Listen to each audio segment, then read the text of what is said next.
శ్రీమాత్రి నమః అండి. మణిదీప మహాభక్తులందరి పెద్దవాళ్ళకి నా నమస్కారాలండి. అదేవిధంగా చిన్నపిల్లలకి శుభాశిస్సులు. ఈ మణిదీప మహాభక్తులందరికీ కూడా అమ్మవారి సుఖ సంతోషాలు ప్రసాదించాలని మనస్ఫూర్తిగా ప్రార్థిస్తూ శ్రీమాత్రి నమః అండి. ఇవాళ మనం వీడియోలోకి వచ్చినట్లయితే నిన్న మనం రాజశ్యామల అమ్మవారి యొక్క నవరాత్రులు ఏ విధంగా జరుపుకోవాలనేటువంటిది మనం తెలుసుకున్నాం. ఇవాళ అమ్మవారిని ఏ విధంగా ఆరాధిస్తే ఆ జగన్మాత యొక్క సంపూర్ణమైనటువంటి కరుణ పడుతుందో ఇవాళ మనం తెలుసుకుందాం. మనం ఒక చిన్న ఉదాహరణతో మొదలు పెట్టుకున్నట్లయితే మహాకవి కాళిదాసు మనందరికీ తెలిసిందే కదా. ఆ మహాకవి కాళిదాసు మహాకవిగా మారకముందు ఆయన ఒక మందబుద్ధి కలిగినటువంటి వ్యక్తి అనమాట. అంటే లోక జ్ఞానం ఏం తెలియదు. ఈ మనసు ఏదైతే ఉందో, ఈ మైండ్లో ఏదైతే ఉందో అది అసలు ఆయనకి పనిచేసేది కాదనమాట. అంత మందబుద్ధి కలిగినటువంటి వ్యక్తి.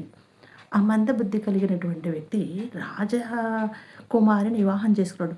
అది ఏంటి అంటే అది వేరే కదా. అంటే ఇప్పుడు మన విషయం అది కాదు కనుక మనం తర్వాత ఇంకొకసారి ఆ వీడియో గురించి మాట్లాడుకుందాం. వివాహం జరిగినప్పుడు అప్పుడు రాకుమారి అమ్మవారికి విపరీతమైనటువంటి భక్తురాలన్నమాట. ఎలా అంటే అమ్మ తప్ప తనకేమీ అక్కర్లేదు.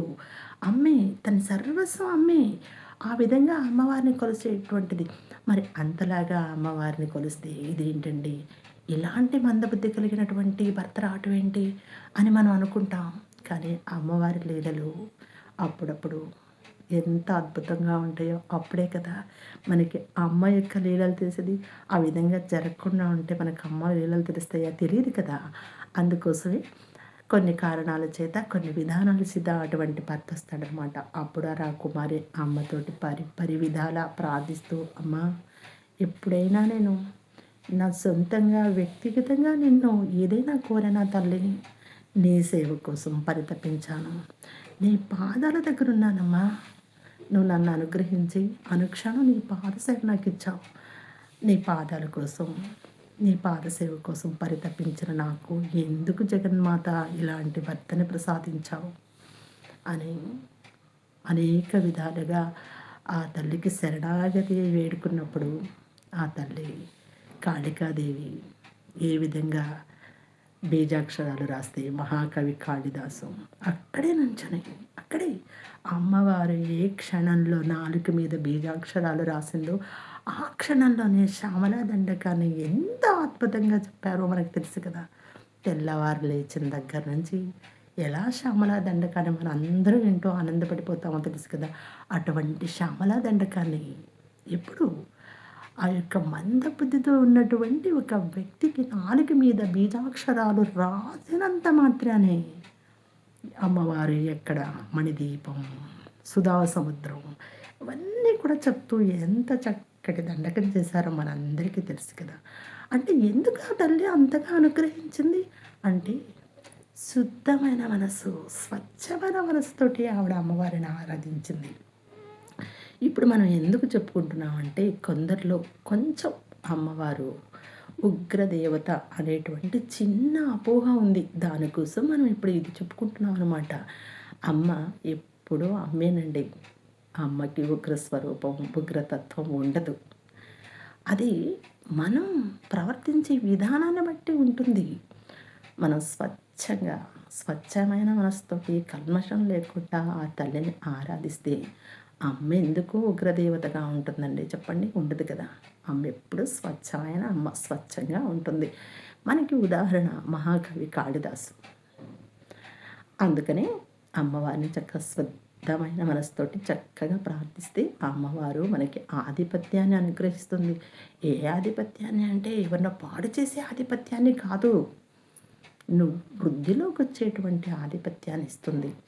పిల్లలకి చిన్నప్పటి నుంచి కూడా రాజశ్యామల అమ్మవారిని చూపిస్తూ, ఇదిగో ఈ అమ్మ రాజశ్యామల అమ్మ, ఈ అమ్మ లలితా పరమేశ్వరి అమ్మ యొక్క మంత్రిని సలహాలు ఇస్తూ ఉంటుంది అని చెప్తే పిల్లలు చిన్నప్పటి నుంచి చక్కగా అమ్మని ఆరాధిస్తూ అలవాటు చేసుకుంటూ ఉంటారు. ఆ అమ్మ ఎవరిని ఏ స్థానంలో కూర్చోబెట్టాలో, ఇప్పుడు పిల్లలు ఉన్నారనుకోండి, ఒక రంగంలో విజయం సాధించాలనుకుంటారు. ఈ అమ్మను ఆరాధిస్తే ఆ రంగంలో ఖచ్చితంగా అమ్మవారు విజయాన్ని ఇస్తుంది బిడ్డలకి. నేను ఈ 9 రోజులు ఆ అమ్మవారిని చెప్పేటువంటిది ఇది మహామంత్రం కాదండి. శ్రీ రాజశ్యామలాదేవి నమః. అమ్మ రాజశ్యామలాదేవి నీ దివ్య పాదాలకి నమస్కరిస్తున్నాను తల్లి అని. అమ్మ రాజమాతంగి దేవి అంటే రాజమాతంగి దేవి తల్లి నీ దివ్య పాదాలకు నమస్కరిస్తున్నాను. శ్రీ రాజశ్యామలాదేవి నమః, శ్రీ రాజమాతంగి దేవి నమః అని వీలైనంత సార్లు ఈ 9 రోజులు కూడా ఆ అమ్మవారిని మనస్సులో ప్రార్థించుకుంటూ ఉన్నట్లయితే కుటుంబ సభ్యులందరూ కూడా చక్కటి అమ్మ విజయాలను అందిస్తుంది. అదేవిధంగా గుప్త నవరాత్రులు అంటారు. గుప్త నవరాత్రులు అంటే ఎవరు చేయకూడనివనో, ఎవరికి తెలియకూడనివనో కాదు. ఆర్భాటాలు లేకుండా ఆ అమ్మవారి సేవకు మాత్రమే ఆ సమయాన్ని అంకితం చేసే విధంగా చక్కగా ఎవరింట్లో వాళ్ళు ఈ జగన్మాతని ఆరాధించి రాజశ్యామలాదేవి యొక్క కరుణకి మీ కుటుంబ సభ్యులందరూ కూడా ఏ స్థాయిని చేరుకోవాలని మనసులో అనుకుంటున్నారో ఆ స్థాయికి ఆ జగన్మాత తప్పకుండా తీసుకువెళుతుంది. ఈ యొక్క మరి వీడియో ఇంతటితోటి సమాప్తం చేస్తున్నాం.